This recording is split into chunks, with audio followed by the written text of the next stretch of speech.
शीतल हो जाए। तू ही चौक बड़ा ऐसे काहे देखता रफाद के नजरिया मुहे नहीं इहे लगी पिए के गगरिया। सुना कि बाटे उमर कमर लचकनिया, कि बाटे उमर कमर लचकनिया, जब खींचेलू निहुर के पनिया जान मारे झुलनिया ना।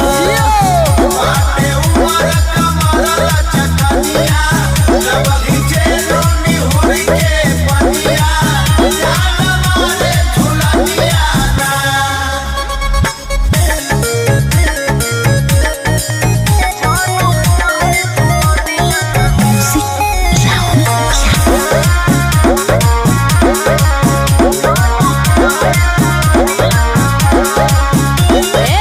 कितनो करबा बड़ाइए बाबू हाथे नहीं आइब हो।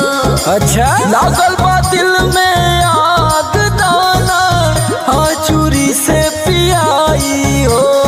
अरे पियादा हो ये करेगा चुप बड़ा कितनो करबा बड़ाइए बाबू हाथे नहीं आइब हो। लागल बा दिल में आग दाना, हाँ चूरी से पियाई हो।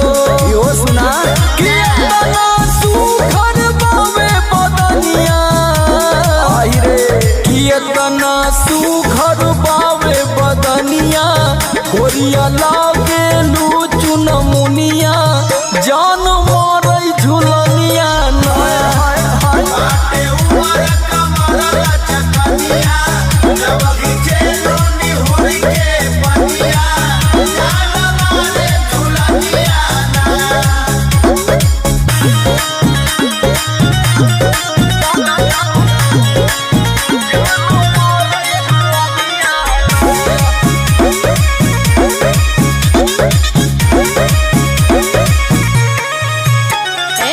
लागे न काबो देखले बड़ा लइकी हमरा जैसन हो।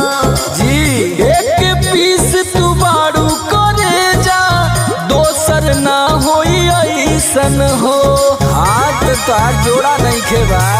हना हना लागे न काबो देखले बड़ा लइकी हमरा जैसन हो। एक पीस तू बारू करे जा, दोसर ना होई ऐसन हो। बुझाई कि बन जा सोमर के दुल्हनिया, का विचार बा? कि बन जा सोमर के दुल्हनिया, कहे अजित काश रनिया जान मारे झुलनिया ना।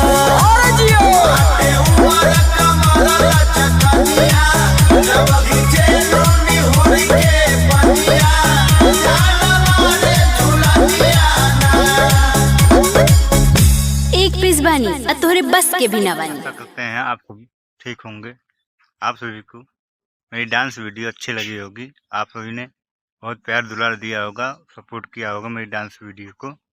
इसी तरह से आप सभी मेरी डांस वीडियो को सपोर्ट करते रहना।